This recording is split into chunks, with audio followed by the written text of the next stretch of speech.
আরওয়া, যেটাকে দার্শনিকরা বলে থাকে দারুল ইলম, ইলমের জায়গা। কেন ইলমের জায়গা বললেন? ওখানে আদম আলাইহিস সালাতু ওয়াস সালামকে আল্লাহ সৃষ্টি করার পর তার পিঠের উপর হাতটা রেখে দিয়েছে। কিয়ামতের সুদ পর্যন্ত যে আত্মাটা পৃথিবীর ভিতরে আগমন হবে, যে আত্মাটা পৃথিবীর জমিনে জন্মগ্রহণ করবে, সবাই আমরা আদমের যতগুলো যুররিয়াত ছিল আর হবে, ওই দিন একত্রিত হয়েছিলেন। আল্লাহ নিজে ক্লাস করেছিল, আলাস্তু বিরাব্বিকুম, হে পৃথিবীর মানুষ, আমি কি তোমাদের প্রতিপালক নই? আমি কি তোমাদের রব নই? আমি কি তোমাদের খালিক নই? তখন আমরা সবাই একত্রিত হয়ে বলেছিলাম, কি বলেছিলাম? ক্বালু বালা, নিশ্চয়ই আল্লাহ তুমি আমাদের খালিক, তুমি আমাদের মালিক, তুমি আমাদের প্রতিপালক। তাহলে বন্ধুরে, আলামে আরো একদিন শুরু হয়েছে, একদিন শেষ হয়ে যাবে। আলামে আজসাম একদিন শুরু হয়েছে, একদিন শেষ হয়ে যাবে। আলামে দুনিয়া একদিন শুরু হয়েছে, একদিন শেষ হয়ে যাবে। আলামে বারজাক একদিন শুরু হয়েছে, একদিন শেষ হয়ে যাবে। আলামে ইয়াউমাল কিয়ামা, কিয়ামত একদিন শুরু হবে, একদিন শেষ হয়ে যাবে। তারপরে চলে আসবে আলামে ইয়াউমাল আখিরা, জান্নাত জাহান্নামের শুরু আছে কিন্তু শেষ নয়। যে জান্নাতে জান্নাত চলে গেল, যে জাহান্নাম জাহান্নামে চলে গেল, যে জাহান্নামী জাহান্নামে চলে গেল। এখানে আর কিন্তু জান্নাত জাহান্নামের শুরু আছে, শেষ নয়। আমি বলতে চেয়েছি, এই পৃথিবীর জমিনে আমরা বসবাস করছি, 70-80 বছর কেটে দিয়েছি, 40 বছর পার করে দিয়েছি। বিশেষ করে আমাদের মতন যুবকেরা, এদের অবস্থা বলিয়েন না গো। কবর বলে আমরা কেউ স্মরণ করতে পারি না। তাহলে কবর বিশ্ব নবীকে মাফ করে দেয়নি তো আবু জেহেলকে ছেড়ে দেয়নি। কবর ফিরাউনকে মাফ করেনি তো মুসা আলাইহিস সালামকে ছেড়ে দেয়নি। কবর এমন একটা জায়গা, যেই জায়গাতে আপনাকে আমাকে না যেয়ে কোনো পার নাই। একজন আরবি কবি বলছেন, আল মাউতু কাদহুন কুল্লু নাফসিন শারিবুহু, আল মাউতু কাদহুন কুল্লু নাফসিন শারিবুহু। মরণ এমন একটা পেয়ালা, যে পেয়ালাতে পানি না পান করে আপনার কোনো উপায় নাই। ওয়াল কবরু বাবুন কুল্লু নাফসিন দাখিলুহু, এবং কবর এমন একটা দরওয়াজা, কবর এমন একটা গেট, যে গেটে আপনি না ঢুকে কোনো পার নাই, ঢুকতেই হবে, কোনো পার নাই। কবরটা কেমন জায়গা গো? কবরটা কেমন জায়গা? আব্বাকে রেখে এসেছি, দাদাকে রেখে এসেছি, আজকে 2 বছর 3 মাস 4 মাস হয়ে গেল। আপনি বলেন তো বাবার কবরটা গিয়েছেন দেখতে? অথচ আল্লাহর নবী বলছেন, হাদিসের মধ্যে রয়েছে, আল্লাহর নবী বললেন, ফাজুরুল কুবুরা ফাইন্নাহা তুযাক্কিরুকুমুল মাউত। হে পৃথিবীর মানুষেরা, হে টিকটিকি পাড়ার লোকেরা, বলো তো শুনি, আল্লাহর নবী বলছেন, হে আব্দুর রহমান, হে আব্দুল্লাহ, হে আল্লাহর গোলামেরা, তোমরা কবরকে বেশি বেশি বেশি বেশি করে জিয়ারত করো। আব্বা মরেছে, আব্বার কবরটা দেখতে যাও, মা মরেছে, মায়ের কবরটা দেখতে যাও। তাহলে কি হবে? কি হবে? মরণকে বলে স্মরণ আসবে, কবরকে বলে ভয় আসবে, এবং তোমার কাছে অন্যায় নিষ্পাপ হবে না, হবে না, হবে না। আগো কবর যদি আপনি ঘন ঘন জিয়ারত করেন, তো আপনাকে লাগছে যে আপনি নামাজ ছেড়ে শুতে পারবেন? আপনাকে লাগছে যে বোনের জমিন এখনো, বাপ মরে যাওয়া আজকে 30 বছর হয়ে গেল, বোনকে এখনো জমির ভাগ দিইনি? আপনি পারবেন থাকতে কবরটা যদি আপনার মনে পড়ে? কবরটা কেমন আপনাকে বলবো? বন্ধুরে আমার, একটু খালি লক্ষ্য করে শোনেন তো দেখি। আজকে থেকে 3 বছর আগে যে কবরটাতে মানুষকে আব্বাকে রেখে এসেছিলেন, দাদাকে রেখে এসেছেন, ওই কবরটাকে দেখেন তো। আর আজকে থেকে 3 মাস আগে যে কবরটা দিয়েছেন, ওই কবরটা দেখেন তো। বন্ধুরে আমার, একাই যাবেন, কাউকে সঙ্গে নেবেন না। একাই যে আজকে থেকে 3 মাস আগে যে কবরটাতে ভাইকে রেখেছেন, ওই কবরটার দিকে তাকায়েন তো। মাটিগুলো ধসতে শুরু হয়েছে, কবরটা সাটতে শুরু হয়েছে, বাতিগুলো পড়তে শুরু হয়েছে, কিন্তু ওই পাশে আরেকটা কবর রাখা আছে, ওখানে আব্বা শুয়ে আছে, দাদা শুয়ে আছে। আজকে থেকে 3 বছর পূর্বে ওই কবরটাতে দাদাকে রেখেছি।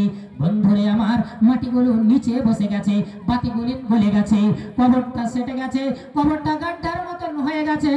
তোমার বিবেক কি বলে না ওই আব্বা ডাক দিছে, ওই দাদা ডাক দিছে, বেটা আব্দুল্লাহ রে তোর জন্য আমি বেটা রে তোর জন্য আমি না কি করিনি, তোর জন্য কত অন্যায় করেছি, জমিন বাড়িয়ে চলেছি, হালাল হারাম কিছুই বুঝিনি।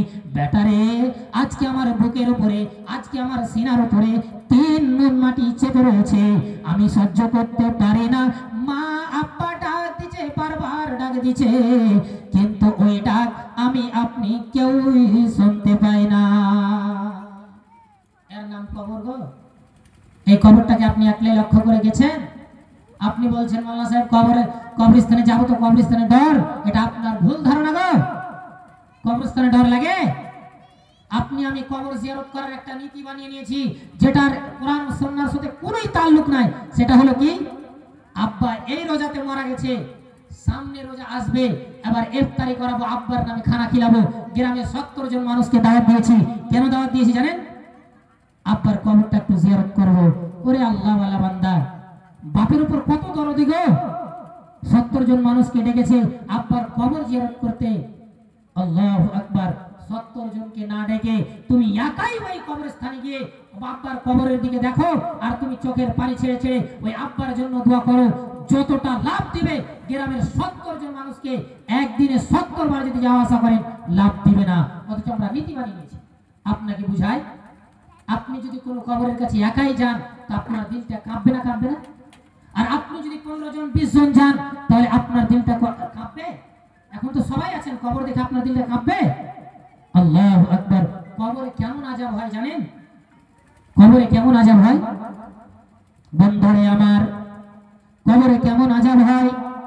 আল্লাহ রাব্বুল আলামিনের নবীর সাহাবী হযরতে যায়েদ বিন সাবিত রাদিয়াল্লাহু তাআলা আনহু বলছেন, কি বলছেন? আমরা একবার নবীজির সঙ্গে ছিলাম সফরের হালাতে। এমন সময় আমরা কয়েকজন সাহাবী ছিলাম, আমাদের সাথে নবী সাল্লাল্লাহু আলাইহি ওয়াসাল্লাম স্বয়ং ছিলেন। ছিলেন কেমন হিসাবে? আর আমরা গাধাতে চড়ে, খচ্চরে চড়ে আমরা যেন বানু নাজ্জারের একটা বাগান দিয়ে ক্রস করছিলাম। বানু নাজ্জারের একটা বাগান দিয়ে আমরা যেন পার হয়ে যাচ্ছিলাম। হঠাৎ করে রে আমাদের গাধাগুলিন যেন বিটকে উঠে গেছে। হঠাৎ করে রে আমাদের গাধাগুলিন যেন তিতির বিতির খেয়ে গেছে। হঠাৎ করে রে আমাদের গাধাগুলিন যেন চমকে উঠেছে। আমরা এদিকে ওদিকে লক্ষ্য করে দেখতে শুরু করেছি। আমাদের চোখের সম্মুখে পড়ে গেল 5টা থেকে 6টা কবর। নবীজি বললেন, এরে আমার সাহাবীরা, তোমরা কি বলতে পারবে এই লোকগুলির এই কবরগুলি কার? এই কবরে যারা শুয়ে আছে এরা কোন অবস্থায় মারা গেছে? হযরতে যায়েদ বিন সাবিত বলছেন, তখন আমাদের মধ্যে কোনো একজন বলতে শুরু করে দিল, আল্লাহর নবী গো, এটা কবর হলো অমুক, এটা কবরের মালিক অমুক, এটা কবরে অমুক জন শুয়ে আছে। আল্লাহর নবী গো, তারা কোন অবস্থায় মারা গেছে শুনেন। তারা এমন অবস্থায় মারা গেছে, তারা মুশরিক অবস্থায় মারা গেছে, তারা আল্লাহকে মানতো না, তারা আল্লাহর নাফরমানি করা অবস্থায় ইহকাল ত্যাগ করে পরকাল গমন করেছে। নবীজি আমার বললেন, এরে আমার সাহাবীরা শুনে রেখে দাও, এই কবরে এখন আযাব হচ্ছে রে, যার কারণে আমাদের খচ্চর গলিন, আমাদের গাধা গলিন যেন বিটকে উঠেছে। আল্লাহর নবী বললেন, এরে আমার সাহাবীরা, যদি আমার দিলে এটা ভয় না হতো, যদি আমার দিলে এটা সন্দেহ না হতো যে তোমরা মানুষকে আর কবরে রাখবে না, তোমরা মানুষকে আর মাটি দিবে না, তাহলে আমি আল্লাহর কাছে দোয়া করে আমি তোমাদেরকে কবরে কি শাস্তি হয় আমি আল্লাহর কাছে দোয়া করে তোমাদেরকে শুনিয়ে দিতাম, যেমন কি আমি নবী শুনতে পাই। তাহলে এখান থেকে বুঝতে পারা গেল কবরে আযাব হয় গো, কবরে আযাব হয়। কেমন আযাব হয় জানেন? হযরত আব্দুল্লাহ বিন ওমর রাদিয়াল্লাহু তাআলা আনহু বলছেন যে হযরতে সাদ বিন মুআজ রাদিয়াল্লাহু তাআলা আনহুর জানাজায় আমরা শরীক ছিলাম। হযরতে সাদ বিন মুআজকে কবরে রেখে দেওয়া হয়েছে। তারপরে নবীজি হযরতে সাদ বিন মুআজের মুতাল্লিক বললেন, কি বললেন? যে সাদকে কবর দুই ধার থেকে এইরকম ভাবে চেপে দিয়েছে। বুঝতে পারছেন? হযরতে সাদ একজন বিখ্যাত সাহাবী, কবর এইরকম করে চেপে দিয়েছে, আবার ছেড়ে দেওয়া হয়েছে, আবার চাপ দেওয়া হয়েছে, আবার ছেড়ে দেওয়া হয়েছে। বন্ধুরে আমার, শুধু তাই নয়, ওই সাদ বিন মুআযের জন্য আল্লাহর আরশ কেঁপে উঠেছিল, জান্নাতের দরজাগুলো খুলে দেওয়া হয়েছিল, আসমানের দরজাগুলো খুলে দেওয়া হয়েছিল। ওই সাদ বিন মুআযের জানাজায় একটা নয়, দুইটা নয়, ৭০,০০০ ফেরেশতা জানাজায় শরীক ছিলেন। ওই সাদের এমন অবস্থা, তাহলে আমার আপনার কি অবস্থা হতে পারে? একদিনে ৭০ বার মিথ্যা কথা বলছি, একদিনে ৭০ বার ঝুট কথা বলছি, ৫ ওয়াক্তে মসজিদে ঢুকতে পারি না, মসজিদ ঘরে আসতে পারি না, তাহলে বলেন তো আমার আপনার অবস্থাটা কি হবে? হযরত আয়েশা সিদ্দিকা রাদিয়াল্লাহু তাআলা আনহা বলছেন যে আল্লাহর নবী সাল্লাল্লাহু আলাইহি ওয়াসাল্লাম বললেন, মানুষকে কবর মানুষকে এইরকম ভাবে দাবে, যদি না দাবতো তাহলে হযরতে সাদ বিন মুআযকে কবর কিন্তু দাবতো না। হে মুসলিম সমাজ, আপনার বিবেকটা, আপনার জ্ঞানটা যে কখন ফিরবে তা আমি বলতে পারছি না, কিন্তু বলেন একজন সাহাবী কবর তাকে দাবছে, কবরে কেমন আযাব হচ্ছে, এই কবরকে আমরা কেউ মনে রাখতে পারছি না গো। একটা হাদিস, আল্লাহ রাব্বুল আলামিনের নবী বললেন, মানুষকে যখন কবরে রেখে দেওয়া হয়, মানুষকে যখন কবরে শুইয়ে দেওয়া হয়, যখন শুইয়ে দেওয়ার পর পাড়া প্রতিবেশী যখন বাড়ির দিকে ফিরে দেওয়া হয়, পাড়া প্রতিবেশী যখন বাড়ির দিকে চলে আসে, আব্বা সাথে গিয়েছিল, ভাইয়া সাথে গিয়েছিল, অনেকজন সাথে গিয়েছিল, কিন্তু যখন তারা বাড়ির দিকে হাঁটা দেয় তখন তার সঙ্গে কি কি জিনিস যায়? বন্ধুরে আমার, আল্লাহর নবী বললেন, ইয়াতবাউল মাইয়াতা সালাসাতুন, মাইয়াতের ইত্তেবা করে তিনটা জিনিস। কি কি তিনটা জিনিস? মালুহু ওয়া আমালুহু ওয়া আহলুহু ওয়া ইয়ারজিউ সুনানি ওয়া ইয়াবকা ওয়াহিদুন। বন্ধুরে আমার, দুইটা জিনিস তার কাছ থেকে, দুইটা জিনিস, একটা তিনটা জিনিস, একটা হলো মাল, একটা হলো আহল পরিবার, ৩ নম্বর হলো আমাল। আল্লাহর নবী বললেন দুই জিনিস তার কাছ থেকে ফিরে চলে আসে, ইয়ারজিউ আহলুহু ওয়া মালুহু, মাল ঘুরে চলে আসে, পরিবার ঘুরে চলে আসে, ওয়া ইয়াবকা আমালুহু, এবং আমল তার সঙ্গে থেকে যায়। আমল থাকে সঙ্গে, আপনি নেক আমল করেন, বদ আমল করেন, তাছাড়া আপনার সবকিছুই ঘুরে চলে আসে। আপনাকে বলছি, একজন যুবক আব্দুল্লাহ নামে মারা গিয়েছে, মসজিদে এলান হয়ে গেল আব্দুল্লাহ বিন খালা ইন্তিকাল করেছে, তার জানাজা 2টা পরে হবে। মানুষ হাজির হয়ে গেল, জানাজা পড়া হলো। এবার জানাজা পড়ার পর মানুষ লাশটাকে নিয়ে যাচ্ছে। বন্ধুরে আমার, একটু লক্ষ্য করে দেখেছেন তো, ওই মানুষটার সঙ্গে তার ভাই যায়, তার বাপ যায়, তার বন্ধু বান্ধব যায়, গ্রামের মানুষ যায়, যায় নাকি যায় না? যায়, বাবা যায়, ভাইয়া যায়, বন্ধু বান্ধব যায়, আর তার সাথে আরেকটা জিনিস যায়, কি? একটা চাদর দিয়ে তাকে ঢেকে নিয়ে যাওয়া হয়, হয় না? একটা চাদর দিয়ে তাকে ঢেকে নিয়ে যাওয়া হয়। মসজিদে খাটুলি রাখা আছে, ওই খাটুলিটাতে নিয়ে যাওয়া হয়, হয় না? ওই খাটুলিটাতে নিয়ে যাওয়া হয়। কিন্তু বন্ধুরে, যখন আব্দুল্লাহ নামে ওই লোকটাকে কবরে শুইয়ে দেওয়া হয়, কবরে শুইয়ে দেওয়ার পর পরিবার ফিরে চলে আসে, আব্বা গেছিল ফিরে চলে এসেছে, ভাইয়া গেছিল ফিরে চলে আসে, যেই খাটলিতে নিয়ে গেছিল খাটটাও ঘুরিয়ে নিয়ে চলে আসে, আসে না? আসে না? তাহলে মালুহু, তার মাল ফিরে চলে আসে, ওয়া আহলুহু, তার আহাল পরিবার ফিরে চলে আসে। আজ পর্যন্ত কি কেউ বলতে পারবেন বেটা মরেছে, আব্বা কবরের সঙ্গে গেছে? দেখেছেন? তাহলে আব্বা কবরের বেটার সাথে গেছে? যায়নি গো। আর তার সঙ্গে ওয়া ইয়াবকা আমালুহু, তার সঙ্গে কি থেকে যায়? তার আমল থেকে যায়। নেক আমল করেছেন, ওই কবরে থেকে গেছে, ওই নেক আমলের কারণে তুমি কবরের উত্তরগুলি দিয়ে দিতে পারবে। তাহলে এই মাল, এই আহাল পরিবার যার জন্য এত কিছু করছেন গো, ভাইয়ার জমিনকে নিয়েছেন, বোনের জমিনকে নিয়েছেন, এই যে বেটা এরকম হয়েছে, এরকম হয়েছে, এরকম হয়েছে, তিলে তিলে পড়ছে, বড় হচ্ছে। একটা বাপ 5টা ছেলেকে একরকম কাজ করে পেলে পুষে বড় করে নিতে পারছে। ওই বাপ যখন বৃদ্ধ অবস্থায় হচ্ছে, তখন ওই বাপকে বেটার কাছে চাকরি হিসাবে খেতে হচ্ছে গো, হয় না? এই বেটার কাছে 5 দিন খাবে, বড় বেটা 5 দিন খাবে, মাঝকল বেটা 5 দিন খাবে, ছোট বেটা 5 দিন খাবে। অথচ আব্বা কোনোদিন বলেনি যে আমার ছেলে বড় বেটাকে এতক্ষণই করে দিলাম, ছোট বেটাকে এতক্ষণই করে দিলাম। জি না, নির্মম ভাবে বিশ্রাম করেনি, কাজ করে গেছে। আর ওই আব্বা ওই মা যখন বৃদ্ধ অবস্থায় পৌঁছে যায় তখন মা বাপকে জাগির হিসাবে বাড়ি বানিয়ে নিতে হয়। বড় বেটার কাছে খাবে 2 দিন, ছোট বেটার কাছে খাবে 2 দিন। আল্লাহু আকবার। এই বেটা কবরে কি জবাব দিবে? বন্ধুরে আমার, মানুষকে যখন কবরে রেখে দেওয়া হয়, মানুষকে কবরে রেখে দেওয়ার পর যখন তারা ফিরে চলে আসে তখন আল্লাহর নবী বললেন আতাহু মালাকান, 2 জন ফেরেশতা যেন কবরে চলে আসে। কবরে আসার পর ওই মাইয়াতটাকে উঠিয়ে বসিয়ে দেওয়া হয়। বসিয়ে দেওয়ার পর তাকে জিজ্ঞেস করে মান রাব্বুকা, তোমার রবকে। যদি সে নিক্কার হয়, যদি সে মুত্তাকি হয়, যদি সে নামাজি হয়, যদি সে মা বাপের ফরমাবরদার হয়, যদি সে হালাল খানেওয়ালা হয়, সে বলবে মান রাব্বুকা। যখন প্রশ্ন করবে বলবে রব্বি আল্লাহ। মা দীনুকা, বলবে দীনি আল ইসলাম। মান নবিয়ুকা, নবী মুহাম্মদ সাল্লাল্লাহু তাআলা আলাইহি ওয়াসাল্লাম।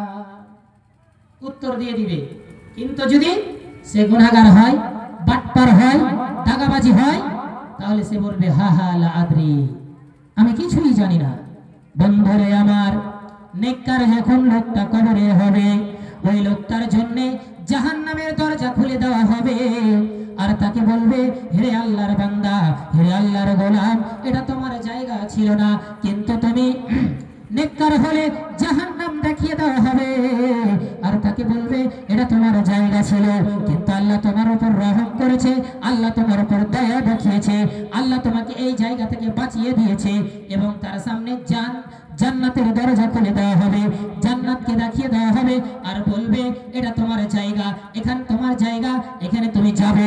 অথচ তুমি নতুন জামার মতো ঘুমিয়ে যাও, ঘুমিয়ে যাও।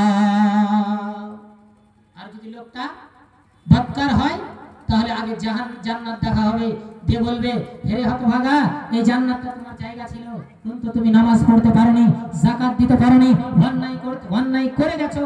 টিকটিকি পাড়াতে মসজিদের জন্য, আল্লাহর ঘরের জন্য জালসা হয়েছিল, ওই জালসাতে টাকা দিতে পারোনি, তোমার এই জায়গা থেকে নাম কেটে গিয়ে এই জায়গা থেকে তোমাকে মাহরুম করে দিয়ে জাহান্নাম দেখিয়ে দেওয়া হবে। বলবে এটা তোমার জায়গা। মুসলিম ভাই সকল, আপনাকে বলছি, কবরে মানুষকে সকাল সন্ধ্যা জান্নাত জাহান্নাম দেখিয়ে দেওয়া হয়, তার ঠিকানা দেখিয়ে দেওয়া হয়। শেষ, আমার টাইম অল্প, কিন্তু আপনাকে আর 2-1টা কথা বলে আমি নিজের বক্তব্য ইতি করব। আমার আল্লাহ যেন আমাদের সকলকে তৌফিক দেয়। শেষ কথা বলছি যে কবর সাহাবায়ে কেরাম রাদিয়াল্লাহু আলাইহিম আজমাইনকে কতটা কান্দালছেন গো, কতটা কান্দালছেন। হযরত ওসমান গনি যখন কবরের কথা শুনতেন তার চোখ দিয়ে পানি ঝরঝর ঝরঝর করে পড়ে দাড়িগুলো ভিজে গিয়ে জমিনে টসটস করে পড়তো। হযরত ওসমানকে জিজ্ঞেস করা হলো, ওসমান, তোমার সামনে জান্নাতের গল্প হয়, জাহান্নামের গল্প হয়, আখিরাতের গল্প হয়, এতটা কাঁদেন না, কিন্তু কবরকে দেখলে আপনি এতটা কাঁদেন। অথচ ওসমান বললেন, আল্লাহর নবীর মুখে আমি বলতে শুনেছি, ইন্নাল কবরা আউয়ালু মানাজিলিল আখিরা, আখিরাতের প্রথম মঞ্জিল কবর। যে কবরে ফেসে গেল, যে কবরে ধরা খেয়ে গেল, এর বাকি স্টেনগালা তার জন্য মুশকিল হয়ে যাবে। যে কবরে বেঁচে গেল, এর পরের স্টেনগালা তার জন্য আসান হয়ে যাবে। বন্ধুগণ, আপনাকে শেষ ওয়াকিয়া বলে আমি নিজের বক্তব্য ইতি করব। শেষ ওয়াকিয়া হলো কি, সাহাবায়ে কেরামকে কবরটা কতটা কান্দালছে একটু ধ্যান দিয়ে শুনবেন। সাহাবীর নাম হযরতে আবু যর রাদিয়াল্লাহু তাআলা।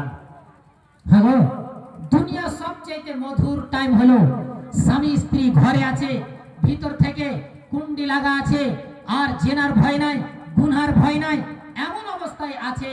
এই মতো অবস্থায় হযরতে আবু যর রাদিয়াল্লাহু তাআলা বালিশের উপর মাথা রাখেনি, বিবির নরম জাগটাকে বালিশ বানিয়েছে, মাথাটা এরকম দিয়ে ঘুমিয়ে গিয়েছে। ঘুমাইনি বিবি।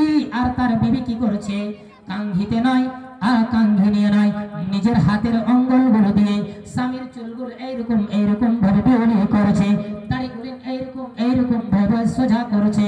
তারা প্রেম আলাপের গল্পতে মেতে গেছে। প্রেম আলাপের গল্পতে মেতে গিয়ে তারা এমন একটা জোয়ার ভাটায় চলে গেছে। এমন সময় হযরতে আবু যরের চোখ দিয়ে পানি বেরিয়ে এসেছে। হযরত আবু যরকে কাঁদতে দেখে বিবিও কান্না শুরু করে দিয়েছে। আবু যর বললেন, বিবি রে, এখানে আমি আর তুমি আর কেউ নাই, তোমাকে কে কাঁদালো? আমি কি তোমাকে জিজ্ঞেস করতে পারি? বিবি বললেন, স্বামী আমার, আপনি জিজ্ঞেস করেছেন, আপনি জিজ্ঞেস করেছেন, আমি উত্তর দিতে বাধ্য, কিন্তু আমি স্ত্রী হিসাবে আমি কি এটা হক রাখি? আপনি কেন কাঁদলেন? আপনি কেন কাঁদলেন? আবু যার বলতে শুরু করেছে, বিবি রে, এখানে আমি আর তুমি, পৃথিবীর আর কেউ নাই, স্বয়ং আল্লাহ দেখছে, গুনার কোনো ভয় নাই। আমরা যেন প্রেম যমুনায় এতটাই চলে গিয়েছিলাম, জুয়ার ভাটা খাচ্ছিলাম।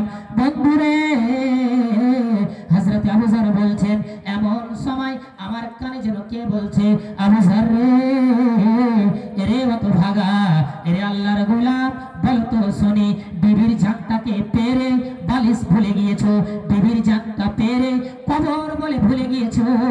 অথচ আবু যার, তুমি কি জানো না, কালকে যখন নিঃশ্বাস বন্ধ হয়ে যাবে, চোখ দুটি বন্ধ হয়ে যাবে রে আবু যার, তোমার যেই মাথা বিবির জাঙ্গের ওপর বালিশ দিয়ে রয়েছে রে, ওই মাথাটা তোর কাল মাটিতে ধুলো ফুটো করবে রে, মাটিতে লোটাবে রে, ওই দিন বিবি কাজে আসবে না রে আবু যার। আবু যার যখন বললেন, বিবি বললেন, স্বামী আমার, একই অবস্থায় আমিও কেঁদেছি। কেন কেঁদেছি? আমি পেয়েছি যেন বিবির উপর যদি কোনো স্বামী রাজি থাকে, তাহলে বাপকে ছেড়ে দিতে পারবে, মাকে ছেড়ে দিতে পারবে, দুনিয়ার সমস্ত কিছুকে ছেড়ে দিতে পারবে।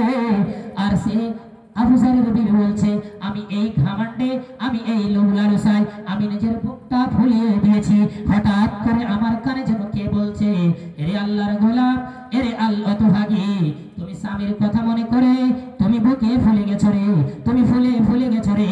তুমি জানো না, যেদিন তুমি মরবে রে, এই স্বামী তোমাকে মাটি দিয়ে বাড়ির দিকে হাঁটা দিবে, এই স্বামী তোমার কবরে যাবে না।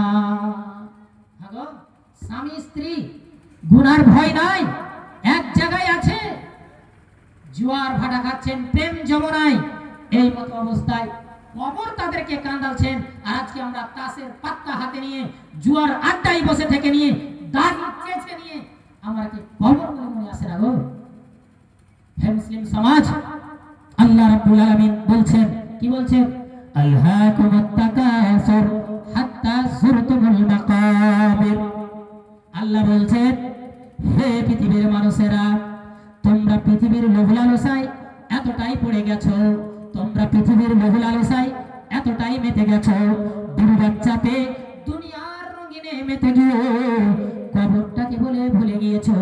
হঠাৎ করে রে, হাত্তা যুরতুমুল মাকাবির, হঠাৎ করে তোমাদের সামনে কবরের মতন গাড়া এসে উপস্থিত হয়ে যায়। যেদিন কবরের মতন গাড়া এসে উপস্থিত হয়ে যায়, সেদিন তোমার বিবেক যেন খুলে গেছে। বন্ধুরে আমার, ওই দিন বিবেক খুলে কোনো লাভ হবে না। একটা মিসাল দিয়ে আমি আমার বক্তব্য ছেড়ে দিছি, সেটি হলো কি, আপনাদের এই টিকটিকি পাড়া থেকে নিয়ে হরদা পর্যন্ত কয় কিলোমিটার হবে? 3-4 কিলো? জি, 5 কিলোমিটার। এই 5 কিলোমিটার গোটাটাই নিউ রাস্তা, কোন জায়গায় বিট নাই, ওটার নাই, কিন্তু এক জায়গায় ক্যালভার্ট তৈরি করবে, 20 ফুট খাল করেছে। আর আপনিও জানেন, আমিও জানি, কতবার আসা যাওয়া করেছি, আমি জানি, আপনি জানেন যে একটুখানি ক্রস করে রাস্তাটা অতিক্রম করতে হবে। জানেন কেন? পুরাটাই নিউ রাস্তা। কিন্তু হঠাৎ করে একদিন আমি আছি, আপনাদের মাওলানা আছে, ভোজপুরি সাহেব আছে, আমরা 3 জন মাওলানা বলছি, একদম এসারের সময় বলছি, মাওলানা চলেন, ওই যে ওখানে নিউ দোকান বসেছে, ওই যে ওখানে পেট্রোল পাম্পের কাছে আমরা যাব, যাওয়ার পরে ওখানে চাই খেয়ে আসছি।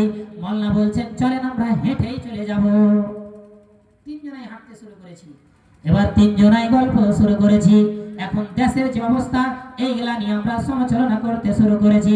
গল্প করতে করতে করতে আমরা এতটাই গল্পই আত্মহারা হয়ে গেছি, আমরা গল্পের এতটাই গভীরতায় চলে গেছি যে আপনাদের মহিষাদ পৌঁছতে এদিকে গর্তটা করা আছে, ওই গর্তটা বলে আমরা ভুলে গেছি। 3 জনে গিয়ে দুঃখ করে কবরে পড়ে গেছি, ওই গাড্ডাতে পড়ে গেছি, হাত পা ভেঙে গেছে। তখন আমাদের বিবেক জেগে গেছে, হয়তো আমি জানি, তারপরে ওখানে এইরকম অবস্থা হলো। বন্ধুরে, আমি বলতে চাইছি, আল্লাহ বলছেন, আলহাকুমুত তাকাসুর হাত্তা যুরতুমুল মাকাবির। আব্দুল্লাহ, তুমিও জানো কবরে যেতে হবে, আব্দুর রহমান তুমিও জানো কবরে যেতে হবে, তারপরেও আমরা এই কবরকে বলে স্মরণ করতে পারি না। পারছি? যদি কবর বলে আমরা স্মরণ করতাম তাহলে এখন বয়স 40 গো, কয় বছর? 40 বছর দাড়িকে কেটে মহিলার মতন করেছে চেহারাকে। আগো আপনাকে চিনবো কেমন করে যে আপনি মহিলা না পুরুষ? হ্যাঁ, তাহলে আপনাকে ভাবতে হবে যে আপনি কবরকে বলে স্মরণ করতে পারেন না। আপনি যদি কবরকে স্মরণ করতেন, ফজরের সময় আজান হচ্ছে, আসসালাতু খায়রুম মিনান নাওম, নিন তোমার আজানের চাইতে উত্তম নয়, তারপরেও ঘুমিয়ে আছি। কেমন করে ঘুমাও তুমি, কেমন করে ঘুমাও তুমি, ফজর করে কাজা, এমন তো হতে পারে জোহরে জানাজা। জানেন আপনি ফজরের নামাজ পড়ে ফজরের নামাজ না পড়ে ঘুমিয়ে আছেন, আপনি জানেন আপনি জোহর পড়তে পারবেন কিনা? পারবেন? জানা নাই।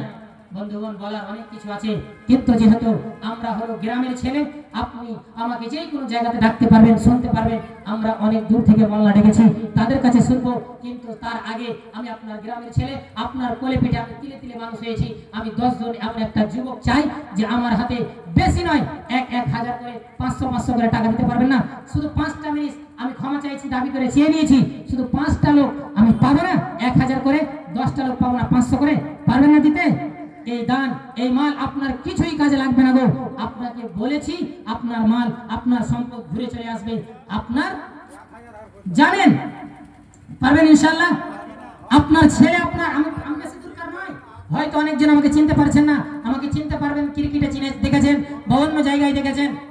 মাশাআল্লাহ, আপনি মাশাআল্লাহ, নামটা কি?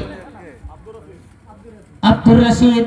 রব্বুল আলামিন গো, তোমার একজন বান্দা আব্দুর রশিদ নামে রব্বুল আলামিন 2000 টাকা, 500 টাকা নগদ, 1500 টাকা রাখি। আল্লাহ তুমি নেকি দাও ওগো তাড়াতাড়ি, ওগো আল্লাহ, ওগো বাড়ি, ওগো রহমান, মেটাও মেটাও খোদা মনের আরমান। এই 500 করে দেখা চলবে? 1000 টাকা পারবেন ইনশাআল্লাহ, পারবেন? পারবেন? 1000 টাকা চেয়েছি আব্দুল করিম, পারবেন ইনশাআল্লাহ, পারবেন। এটা কিন্তু কম হয়ে গেল।